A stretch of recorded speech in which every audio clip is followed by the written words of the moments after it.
Hi, this is Ollie Hilly from tradingbook.net, and I'm issuing this bearish warning on the 19th of May 2016. And yes, bears are ugly, and when they happen, there's an old rule of thumb that markets fall 3 times faster than they go up. So when they happen and we're on them, we can generally make money 3 times faster than when we are long in a bull market.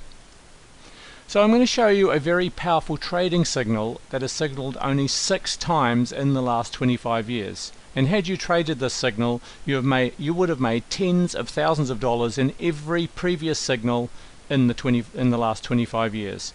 And the latest signal has just occurred. So I'm wondering how often you look at monthly charts, and I expect if you're like most traders, it's not all that often. So I'm about to show you the monthly charts of the Dow and the S&P 500. Both charts have recently given this specific money making signal. Now, like most signals in trading, the simpler the better. And this signal is simply the 10 and 20 month moving average crossover. So let's have a look. Okay, so here we are looking at the Dow, and this is a chart that goes right back to 1991. And you can see these two lines, and I'll zoom in a minute, the red line and the green line, and they are the 10 and 20 month moving averages. And I've highlighted here the vertical line, and you can see that at this point is when the red line crosses up over the green, signaling a buy signal on the Dow. And if we have a bit of a zoom in and have a look at that signal, that signal remained good from 1991 until we have this crossover up here way out in October 2000, so nearly a 10-year period. And as you can see, if we just zoom in a little bit, have a look, the red remains over the green the entire way through this, meaning that the signal was still valid, and you stay long until you get the reverse crossover, i.e. the red going over and crossing down over the green, which is a sell signal.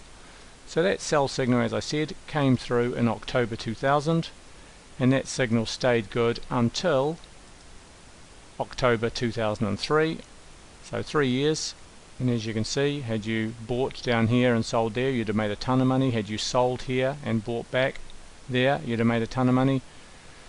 Then October 2003 through, that's the buy signal, obviously, when it crosses, the red line crosses up over the green, and that takes you right through until June 2008, which of course is the post GFC stock market crash, sell-off, what you like, the recession we've just been in.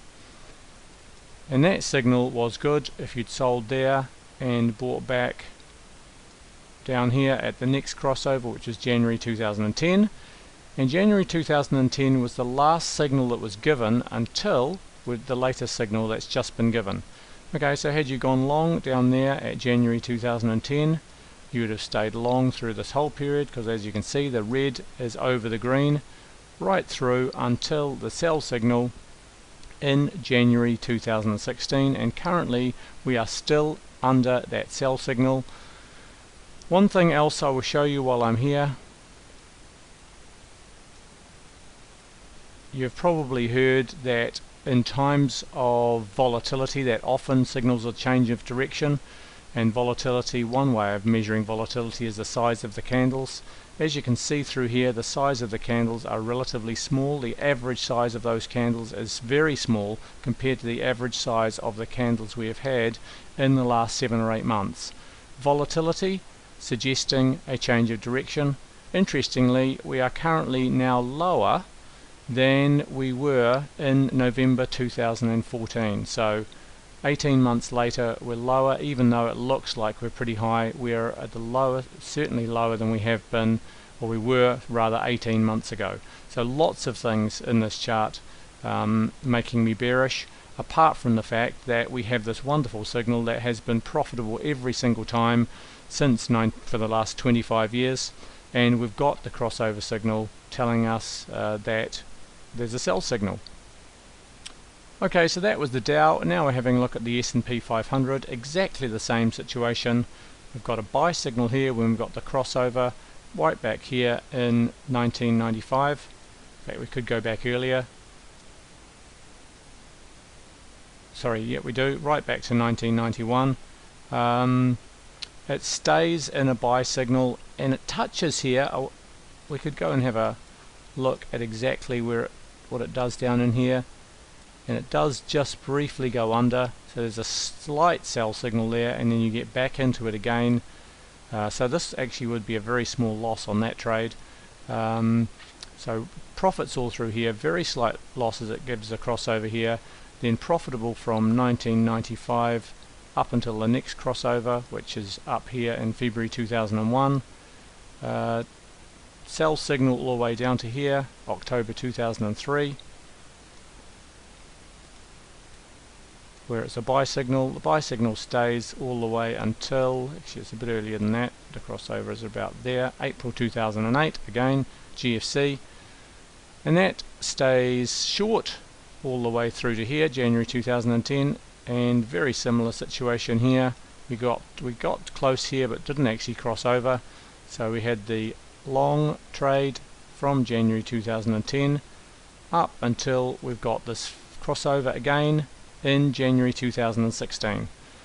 So this is something you can obviously create on your own chart, monthly chart, simple moving average 10 and 20, and you can have a look for yourself. Okay, so could this signal be wrong for the first time in 25 years? Well, yes, of course it could. Nothing is absolutely certain in trading, but I do love it when you've got 25 years of data and a clear signal which has been profitable every single incidence, 5 out of 5 for the last 25 years, but not only profitable, but wildly profitable, even on a single contract, one single Dow contract or one single S&P contract. The profit every single time you've taken that trade would be tens of thousands of dollars. But interestingly, we are currently in the second longest bull market of all time, and the previous signal to buy stocks using this strategy was over 6 years old. So if you are like me thinking that this bull market is getting long in the tooth and there could be some good reasons to take a short position, then this signal adds to that point of view. Am I bearish? You bet I am. There are a lot of other reasons why I'm bearish right now, and there are also some specific bearish trades that I am taking. Now, if you would like to know more about how I am trading this bearish view, please reply to this email, the email that I sent you, or you can email theperfecttrade@gmail.com. I'd love to hear from you, and I'd love to talk to you about how I'm trading, what I'm trading. Happy trading, have a fantastic week, talk soon.